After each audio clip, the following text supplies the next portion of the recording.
Very good morning दोस्तों। स्वागत है आपका डेली करंट अफेयर अपडेट्स की वीडियो में। 15 जुलाई डेट हो गई है आज। चलिए देखते हैं आज के कुछ प्रश्न।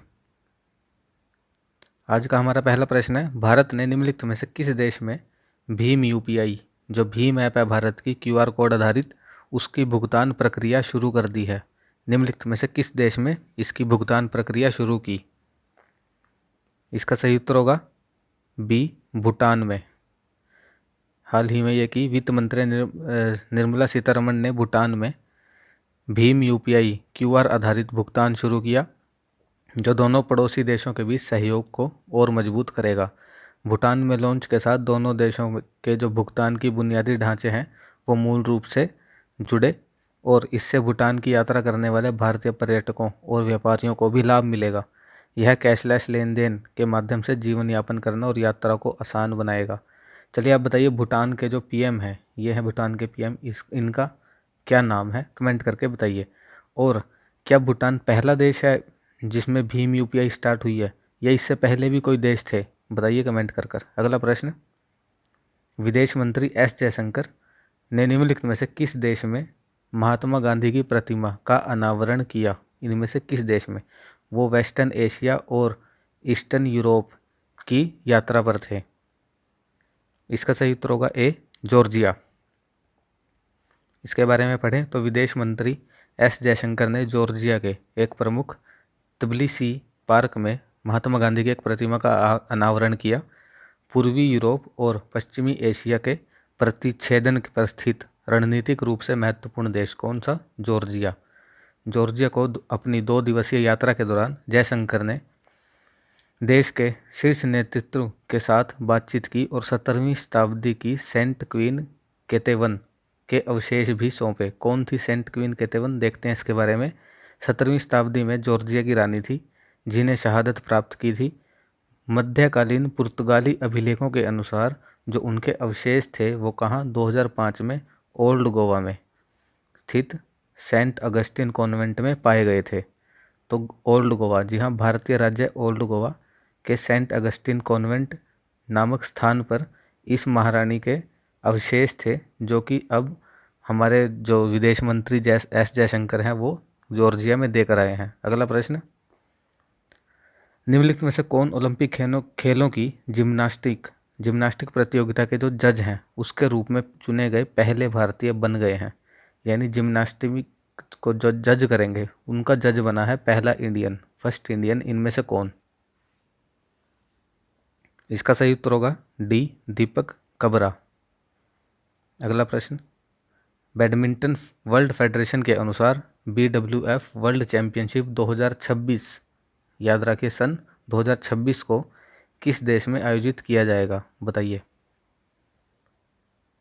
BWF वर्ल्ड चैंपियनशिप 2026 को भारत में आयोजित किया जाएगा। वर्ल्ड बैडमिंटन फेडरेशन ने 2026 के लिए भारत को BWF वर्ल्ड चैंपियनशिप आवंटित की है। यह दूसरी बार होगा जब भारत प्रीमियम टूर्नामेंट की मेजबानी करेगा। तो भारत इससे पहले भी कर चुका है। कब? 2009 में हैदराबाद में हुआ था। तो 2026 में ये भारत में होगा। अगला प्रश्न, इस महान भारतीय खिलाड़ी यशपाल शर्मा जी का हाल ही में निधन हो गया। वो किस खेल से संबंधित थे? हमें यह बताना है। इनमें से ये हैं यशपाल शर्मा जी। इसका सही उत्तर होगा डी, क्रिकेट। बहुत ही आसान। जो 1983 में वर्ल्ड क्रिकेट जीता था, विश्व कप जीता था भारत ने, भारतीय टीम के सदस्य रहे हैं पूर्व भारतीय क्रिकेटर यशपाल शर्मा जी का निधन हो गया। उन्होंने 37 टेस्ट और 42 वनडे मैच में भारत का प्रतिनिधित्व किया है। वह एक मध्य क्रम के मिडल ऑर्डर के बल्लेबाज थे। 1970 और 80 के दशक में भारत के लिए खेले। उसके अलावा वो पंजाब में जन्मे और पंजाब, हरियाणा और रेलवे के लिए रणजी ट्रॉफी में भी जो है टीमों का प्रतिनिधित्व किया उन्होंने। अगला प्रश्न, भारतीय नौसेना को निम्नलिखित में से किस एरोस्पेस कंपनी ने 10वां पनडुब्बी रोधी वियुद्धक विमान P-81, तो आपको अगर प्रश्न में आ जाए कि P-81 है क्या, वो है पनडुब्बी रोधी युद्धक विमान, एंटी सबमरीन वारफेयर एयरक्राफ्ट। यह किस कंपनी द्वारा बनाया गया? इसमें से बताइए। इसका सही उत्तर होगा B, sorry C Boeing, US की कंपनी बोइंग। कौन सा देश दुनिया के पहले वाणिज्यिक छोटे मॉड्यूलर रिएक्टर लिंग लोंग वन का निर्माण कर रहा है? लिंग लोंग वन क्या है ये? First commercial small modular reactor. इनमें से कौन सा देश? इसका सही उत्तर होगा ए, चीन। ऑब्वियसली चीन ही कर सकता है ऐसे काम।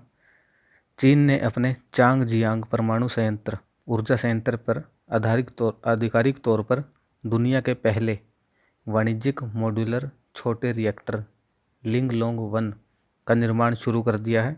एक बार पूरा हो जाने पर छोटे मॉड्यूलर रिएक्टर का उत्पादन क्षमता कितनी हो जाएगी? 1 अरब किलोवाट घंटे तक पहुंच जाएगी। इससे चीन जो है 5 लाख से अधिक घरों को ऊर्जा पूर्ति करेगा। यह बहुउद्देशीय छोटा मॉड्यूलर रिएक्टर 2016 में अंतर्राष्ट्रीय परमाणु ऊर्जा एजेंसी द्वारा अनुमोदित होने पर पहला रिएक्टर बना था।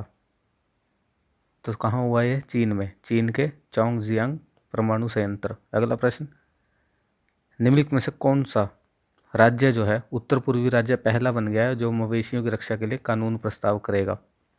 यानी मवेशियों की रक्षा के लिए कानून प्रस्ताव करने वाला पहला उत्तर पूर्वी राज्य, नॉर्थ ईस्टर्न राज्य है। आपको यह ध्यान में रखना है बस। अगला प्रश्न देखते हैं, बताइए आंसर। इसका सही उत्तर होगा बी, असम।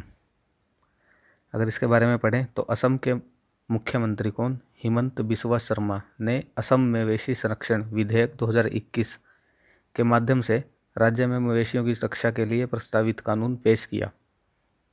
अन्य राज्यों जैसे उत्तर प्रदेश, मध्य प्रदेश और कर्नाटक में ये पहले ही कानून जो है समान कानून पारित है। बिल जो है मवेशियों के वध, खपत को नियंत्रण करने और अवैध परिवहन को रोककर उनकी रक्षा करना करेगा इस बिल में। तो किसने किया? असम। असम बना है पहला नॉर्थ ईस्टर्न स्टेट। अगला प्रश्न, राष्ट्रीय फोरेंसिक विज्ञान विश्वविद्यालय निम्नलिखित में से किस शहर में स्थित है? National forensic science university. बताइए। इसका सही उत्तर होगा ए, अहमदाबाद में।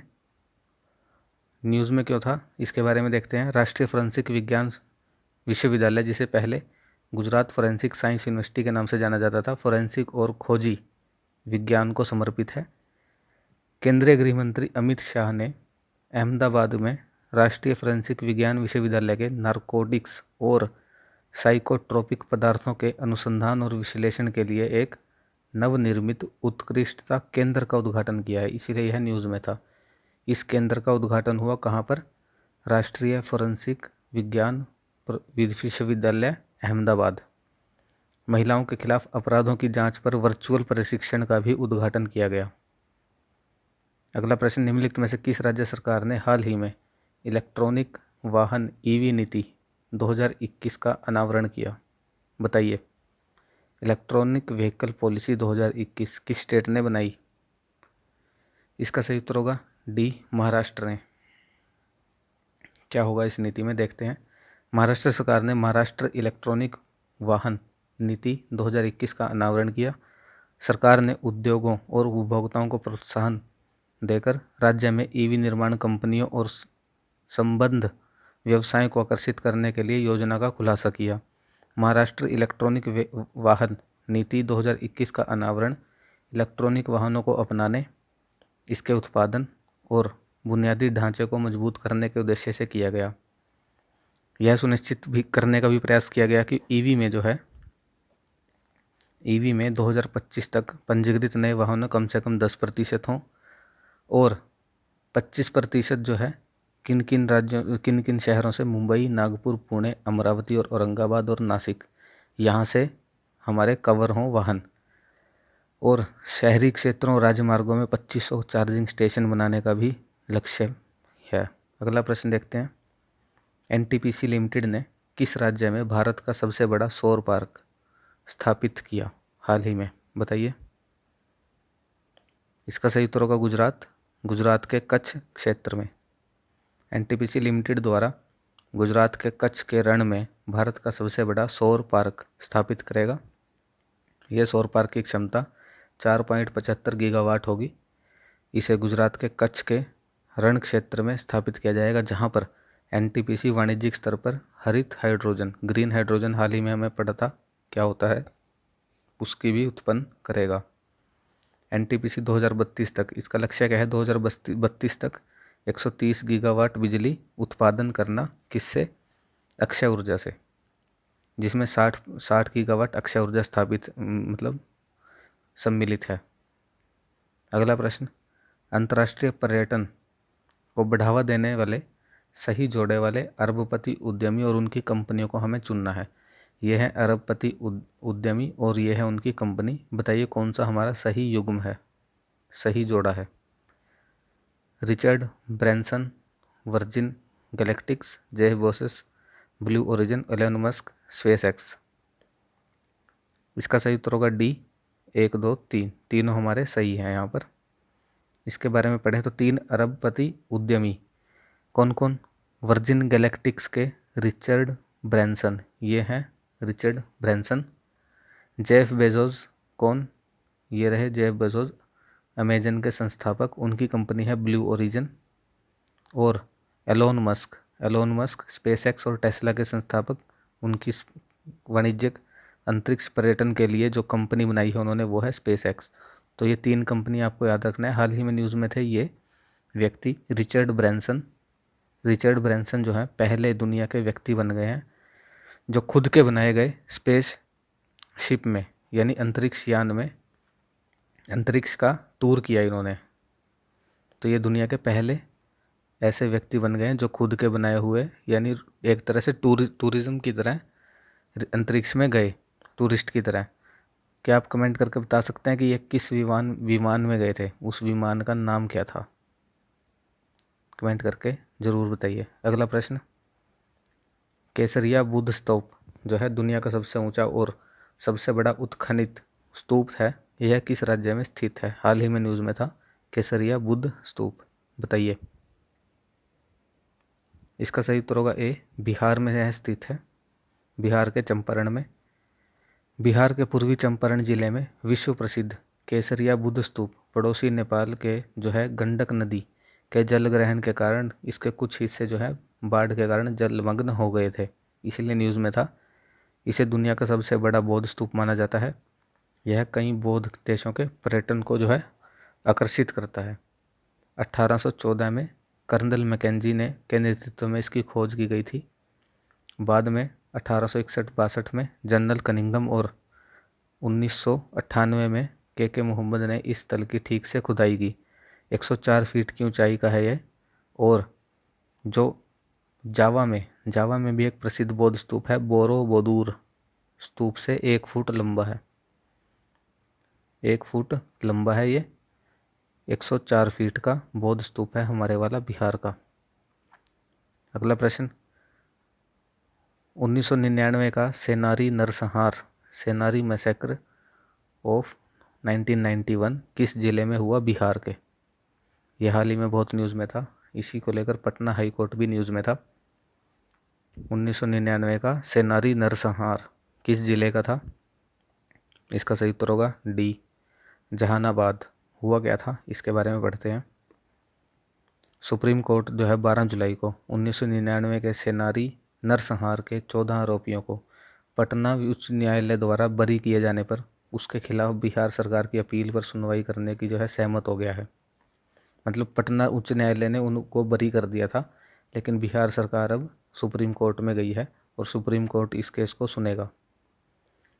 हुआ क्या था, जहानाबाद के सेनारी गांव में निष्क्रिय माओवादी कम्युनिस्ट सेंटर MCC ने उसके कार्यकर्ताओं ने 34 उच्च जातियों के पुरुषों को घर से बाहर निकाला और 18 मार्च 1999 को मंदिर के पास ले जाकर उनका सबका वध कर दिया था।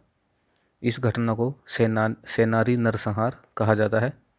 यह नरसंहार किस किस के बीच में? MCC और उच्च जाति के ग्रामीणों की निजी सेनाएं थी, विशेषकर क्या नाम था? रणबीर सेना। तो MCC और रणबीर सेना के बीच जो लंबा युद्ध चला, जातीय युद्ध, उसी का एक ये पार्ट था सेनारी नरसंहार। अगला प्रश्न, हाल ही में खबरों में रहा कोंगू क्षेत्र किस राज्य से संबंधित है? कोंगू रीजन बहुत न्यूज़ में था, कंट्रोवर्शियल रीजन है। बताइए। इसका सही उत्तर होगा बी, तमिलनाडु से। हुआ क्या, DMK सरकार द्वारा रचनात्मक सहयोग और राज्य स्वायत्ता की भावना से।